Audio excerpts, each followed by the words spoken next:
Cyberbullying. It is a form of bullying that takes place through technology like computers and mobile devices. It is usually harder to detect than traditional bullying, and oftentimes the bully isn't immediately visible and may not even be known to the victim. The increasing use of digital and online platforms by students has increased the likelihood of exposure to cyberbullying within schools. While the data for cyberbullying cases in Belize is not readily available, officials from the Ministry of Education say there is enough to recognize that it is a growing problem in Belize. Unfortunately, we do not have the cumulative data for the country. In fact, there are many instances when cases will arise that do not come to the attention of the ministry at all. Anecdotally, from what you've seen, how much of a problem is cyberbullying within the school system? I would venture to say that responsible use of the internet and digital devices is a major concern. Our teenagers and adults have not yet fully embraced the reality that what you put in digital form and make available becomes the property of everyone. And that is therefore a major concern for us. Even without the documentation or the statistics on the reported cases, we do know that the problem is critical. So to protect children from these attacks via cyberspaces, since last year, Belize started working on a cyberbullying manual to be used by schools. It is a part of a wider Caribbean initiative to put a stop to online harassment of students and by students. And today, it is being reviewed by principals, school IT personnel, and counselors from across the country. Working with regional consultants, participants are making changes to tailor the plan to Belize. The cyberbullying manual outlines key areas from institutional guidelines to protocols that are to be adhered to in order to curb cyberbullying. For instance, it should not be possible for anyone to upload digital material without school permission. Access to school internet must be properly safeguarded, and so the manual outlines those kinds of technical support issues that a high school would have to comply with. In addition, there's guidance for parents, because a lot of the responsibility for monitoring access to the internet has to be done through home intervention. Cyberbullying is a global trend, and it takes many forms, including the abuse of personal information, photos and videos, harassment, cyberstalking, and unwanted sexting. But across the Caribbean, there is limited or no legislative protection from these forms of online attacks. So the International Telecommunication Union, which provides telecom services, recognizes that cybersecurity is critical to responsible use of cyberspaces.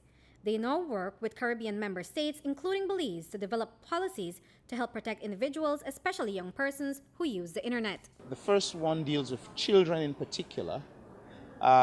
Another deals with guidelines for parents, guardians, and educators. There is one which deals with industry players, and by industry players we're referring to the telecommunications operators and service providers, the internet service providers. And the reason for this is because these providers also need to play a very critical role in ensuring a certain level of security on their networks, as well as ensuring that there is constant dialogue in dealing with issues related to cybercrime and cyberbullying in particular. The essence of the legislation is not merely to catch perpetrators and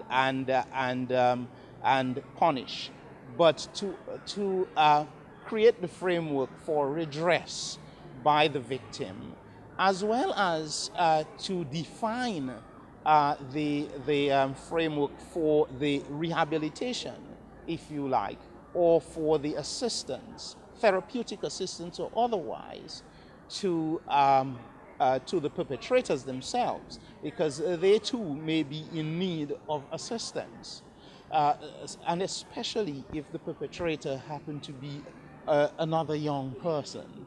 So that the legislation needs to be well defined.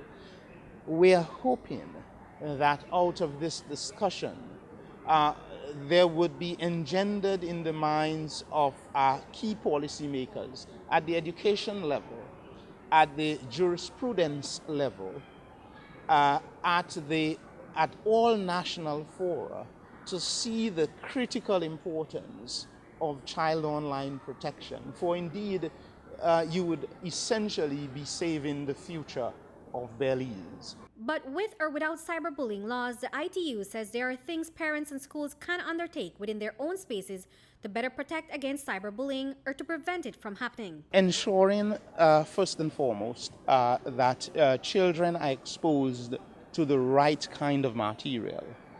And therefore, parents and guardians, even at the home level, ought to be playing a very critical role in how their children are cultured, how their children are brought up to understand the use of the internet. That is constant supervision at an early age, constant guidance, a student who may be online and being addressed by someone whom they don't know to give out certain kinds of information about where they live, about their person, about sharing photographs. These are some of the things that parents can undertake. From a school standpoint, it is necessary to ensure that you have what is we often refer to as acceptable use policy. So although technology is becoming more pervasive at schools, and banning such technology might not necessarily be the right way to go, but there must be what is referred to as acceptable use policies that can guide students. Reporting for News 5, I'm Andra Polanco.